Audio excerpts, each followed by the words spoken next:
I'm Nick. And we are NV Board Gaming. And today we're going to take a look at the two-player only game, Undaunted North Africa. This is published by Osprey Games and designed by David Thompson and Trevor Benjamin. Nick is going to give an overview of how you play, and then we're going to give our review. All right, welcome to the table. We're set up for a game of Undaunted North Africa. So right now we're set up for scenario 5. I'm obviously not going to show you every scenario, every single rule, and all that good stuff, but I'll give you a basic idea of what you're going to be doing in the game. So every scenario shows you what card will be in your deck. That will signify by the D here. Which ones will be in your supply on the S, and then which ones might be on the table with the T. And for both teams, it'll also tell you who has starting initiative. And they'll give you a setup on the next page of what it's going to look like when it's all set up, what tokens are out here, the map layout. All these tiles are numbered, and they also have a letter A or B depending on which side of that tile you use. And it also has some other things that might relate to the scenario. In this case, we have an escape. It's called Desperate Escape. So we're trying to escape off of these tiles. So there's a little marker on certain tiles of the map where the one team can escape. So the team that's trying to escape is the LRDG. Their objective on this scenario is to escape with 5 combat counters. They can be vehicles, they can be soldiers. And the Italians' objective is to neutralize 5 of combat counters, either soldiers or vehicles. So in this game, you're gonna have 4 cards in your hand. Obviously, you're gonna shuffle up all those that were in the D category of the scenario. You're gonna shuffle those up, deal 4 to yourself, and you can then, normally you're gonna have initiative. So one of those cards, you're gonna go ahead and choose for initiative value, which is the value at the top left. In this case, a 6. And there's also Fog of Wars that are a 1, so that's the most basic card, and it's a pretty common one to spend unless you really do care about turn order. Since Fog of War does nothing for you, a lot of times people will go ahead and use that if they don't care about turn order as much. So whoever has the highest whoever has the highest initiative, it will be the first player. If there's a tie, then it will be whoever had the start initiative the round before, or who listed in the book.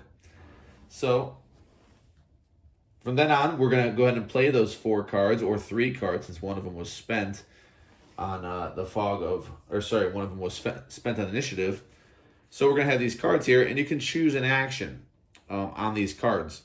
You can, in the case of the scout, you can go ahead and scout, you can do an attack, you can do recon, you can do conceal. Sorry, I wasn't in frame. So if you do a scout action, there's a number next to it that shows you how many tiles you can scout. An attack action is how many die you can roll with that attack.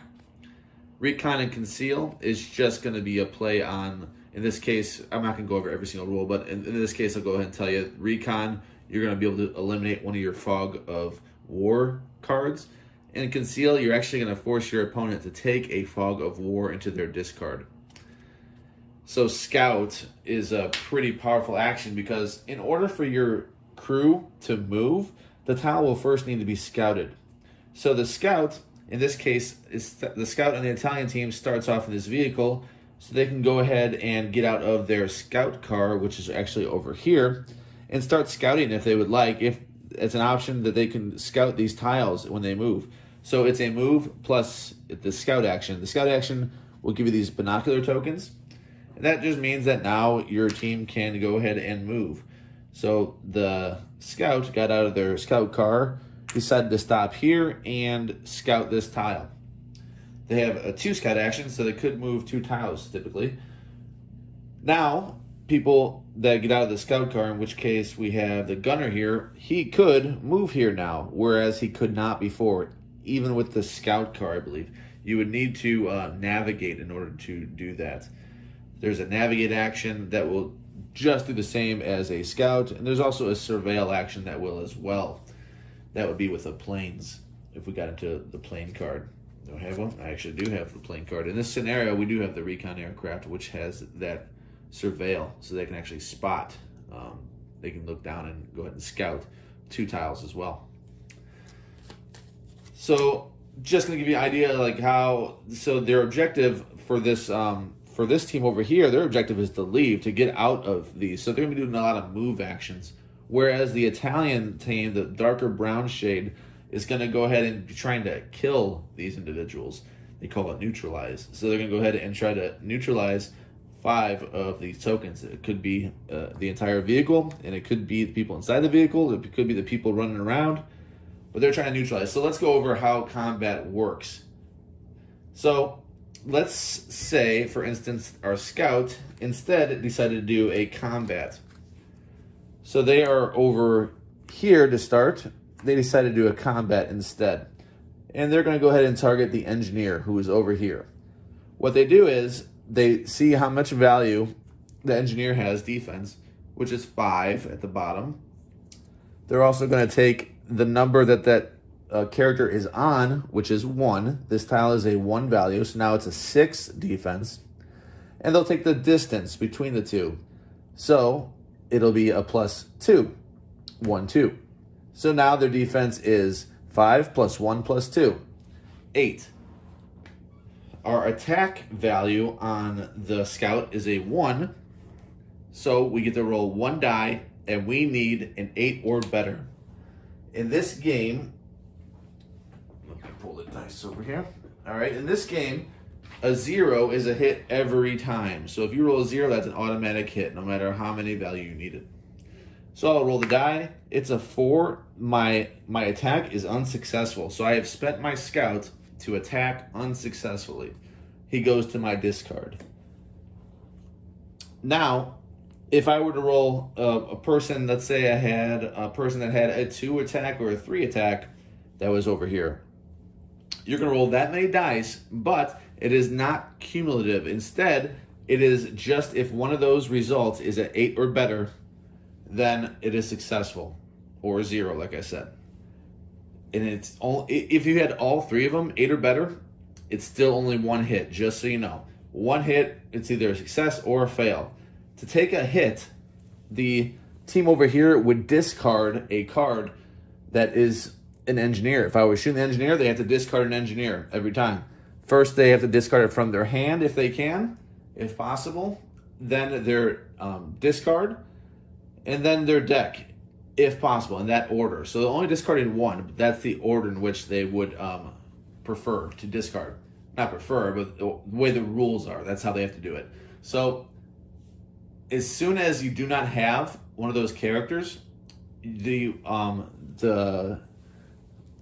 actually all engineers would be gone then. So if there summons your supply, they're going to be discarded because you have defeated that unit. So there are ways to get, obviously, those cards from the supply. You can do things with your, like, let's say the platoon sergeant here. He can go ahead and bolster. Bolstering is acquiring units from your own supply and putting them in the discard. So if we only had 1 engineer, let's say, as the Italian team, we're going to want to bolster that so we don't lose that unit. And that's how that's going to work. So one team is maybe trying to diminish all the cards of a certain unit to earn that counter, and the other team would try to defend that by using more from their supply so they don't run out of that unit. And that's really how the game is going to play. You're going to scout out depending on what your objective is. In this one, one team's trying to leave, the other one's trying to capture, and some of them might be back and forth battle. Yeah, that's basically. I'll go over one more thing. Vehicles, it just gives you an extra ability. So if you're a driver, if this rifleman is driving the light truck and he wants to stay in there, he now has a drive action, so he can go ahead and drive these 2 units one spot on the board, this light truck right here. So they could move over here because it is scouted. So now these 2 units are over here based on a rifleman drive action. So that just gives them extra actions that they can choose if they would like. Note that there are some tiles on the board that they could not drive through because they're very hilly or rough terrain, and that is signified at the bottom left of the board. And that is the gist of how you play Undaunted, North Africa. Hey everyone, welcome back for our review of Undaunted, North Africa. We have not played the original game, so I'll preface it by saying that. We just went straight to North Africa, heard good things. So for this one, I am going to score it a, do I have this backwards? I do, 6-9. So I'll say some things I like about it. I like the combat. What I like about the combat is how easy it is to determine what value you need. You're rolling dice. What I don't like about it is I can't get more than one hit. I would prefer if I can get more hits with the die I roll. I prefer if I had a really good roll to be rewarded with maybe 2 or 3 hits on somebody. That could be devastating to your deck. Now, maybe that isn't as balanced, but that's what I would want to see. So maybe they had to add cards to do something like that. You might have to have more in your supply and something. So there would be balancing issues the way I'd rather play it, but I'll admit that. So it doesn't compare to Memoir. I like in Memoir where you're like, that's right where I jump to. Like, is this going to replace Memoir for me? It doesn't do that. In Memoir, you can move along tactically on the grid. You can do different cards to play and do those actions. This one, you're doing one action on the card. You can't move and then shoot. You want to move? Okay, your turn's done. That guy's done. He can't shoot now. If you want to shoot, okay, you can't move. You're stuck there. So, I mean, there's that kind of thing that I didn't like it as much. I didn't find it as engaging, enjoyable as Memoir. So I feel like it is an okay game, and I gave it an okay score. Do I want to play it again? Yeah, sure. Would I recommend buying it? No, I wouldn't. I would recommend Memoir in place of this if you want a lighter war game. But let's see what Vic has to say. I feel kind of silly. I get 8.1. I feel silly. You liked it more than me? Yeah, even though I didn't win, I don't think even once. I didn't win maybe even once, but I like the way the game plays. I wasn't thinking of it as a comparison to Memoir necessarily. I know Nick said when we were first putting it out, oh, like, is this going to be a replacement for Memoir? You did say that audibly out loud. And I thought it, but I'd take it on its own value. I don't mind. I have some bad rolls recently. I was the good dice roller between the two of us. I don't know what happened. Not this game. No, not this game. It just beats me. It's those funky die. What are those called? Yeah, those are 10. Those are 10. Yeah, I don't know. D10. But I do like the thought that you have to think into the initiative. Like Nick said, though, it would be nice to move and shoot. Like, I don't know, it's not very thematic. I mean, hopefully they'll maybe address that, or I don't know if it would just cheat and move and shoot anyway. Yeah, I'd rather be able to, I like that, be able to command than shoot. Yeah, but, you know, it's a good 2-player game. We always like to add more 2-player games for us to play because we don't really have a big gaming group that we play with. We do, like, most of the time play 2-player only games. So, yeah, for me, I would say, you know, you could pick it up as an easier war game, but if you had to pick, definitely Memoir 44 over this one, for sure, in my opinion. And we might be the minority. I know Vic's score is probably more in line with people. I feel like people really did like this game. So I was in the minority, so you shouldn't feel okay. You shouldn't feel bad or dumb or anything. So I'm the outlier probably. I didn't feel it. That's just me though. Yeah, check it out if you have an opportunity to. Always nice to add more games in your list of games played. Thank you so much for joining us today. We hope that you will like this video and subscribe to our channel. Thank you so much. Have a good one. Bye. Bye.